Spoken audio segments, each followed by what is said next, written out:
तो दोस्तों भारत जो सेमीकंडक्टर मैन्युफैक्चरिंग के क्षेत्र में एक नया इतिहास रचने जा रहा है क्योंकि टाटा ग्रुप ने गुजरात में दुनिया का सबसे बड़ा बैक एंड सेमीकंडक्टर प्लांट लगाने का काम स्टार्ट कर दिया। ये प्रोजेक्ट माइक्रोन टेक्नोलॉजी के लिए तैयार किया जा रहा है और लगभग 2025 के अंत तक पूरी तरह से ऑपरेशनल होने की उम्मीद है।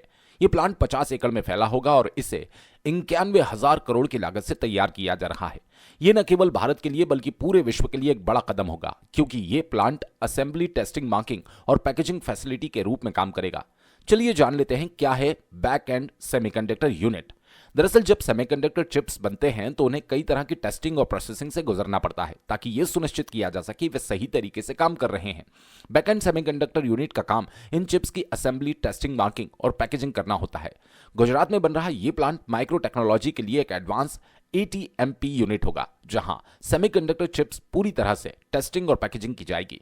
इससे भारत को सेमीकंडक्टर के क्षेत्र में आत्मनिर्भर बनने में मदद भी मिलेगी। लेकिन सवाल यह है कि क्यों अहम है यह प्रोजेक्ट। दरअसल ये दुनिया का सबसे बड़ा बैक एंड सेमीकंडक्टर प्लांट है। यह हाईटेक प्लांट गुजरात के सानंद में 50 एकड़ में फैला है।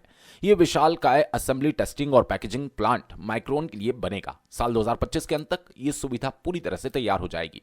10,000 से ज्यादा लोगों को रोजगार मिलेगा। भारत में सेमीकंडक्टर मैन्युफैक्चरिंग को बढ़ावा मिलेगा। भारत को सेमीकंडक्टर टेस्टिंग और असेंबली के लिए विदेशी कंपनियों पर निर्भरता कम होगी।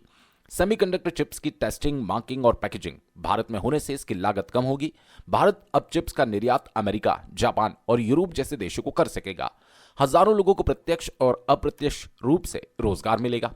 भारत में सेमीकंडक्टर मैन्युफैक्चरिंग को लेकर पिछले कुछ सालों से काफी तेजी आई। सरकार ने $10 बिलियन का सेमीकंडक्टर इन्वेस्टमेंट प्लान लॉन्च किया जिससे कंपनियों को भारत में सेमीकंडक्टर निर्माण के लिए प्रोत्साहन मिला। टाटा इलेक्ट्रॉनिक्स पहले से ही बेंगलुरु में अपने सेमीकंडक्टर R&D सेंटर से हाईटेक चिप्स का निर्यात कर रहा है। ये चिप्स अमेरिका, जापान और यूरोप में भेजे जा रहे हैं। इसके अलावा टाटा ग्रुप ने असम में OS80 यूनिट की भी घोषणा की जहां अलग अलग कंपनियों के सेमीकंडक्टर्स की असेंबली और टेस्टिंग की जाएगी। भारत सरकार और टाटा ग्रुप दोनों मिलकर सेमीकंडक्टर उद्योग को मजबूत करने में लगे हुए हैं। सरकार ने हाल ही में 26,000 करोड़ का बजट इलेक्ट्रॉनिक्स और सेमीकंडक्टर इंडस्ट्री के लिए आवंटित किया जिससे इस क्षेत्र में और भी तेजी आएगी। इसी के तहत Israeli company tower semiconductor Maharashtra में एक नया सेमीकंडक्टर प्लांट स्थापित करने जा रही है। इसके अलावा पोस्कॉन और वेदांता जैसी कंपनियां भी भारत में सेमीकंडक्टर निर्माण के लिए निवेश कर रही है।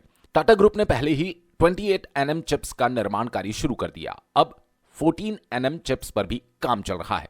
खैर कुछ भी हो, टाटा की योजना भविष्य में 7 nm और 5 nm चिप्स की योजना बनाने की है जो भारत को सेमीकंडक्टर मैन्युफैक्चरिंग के टॉप ग्लोबल खिलाड़ियों में शामिल कर सकता है। अब आपकी क्या राय है? क्या यह प्रोजेक्ट भारत को सेमीकंडक्टर सेक्टर में ग्लोबल लीडर बना पाएगा या नहीं? कमेंट करके जरूर बताएं। धन्यवाद। जय हिंद, जय भारत।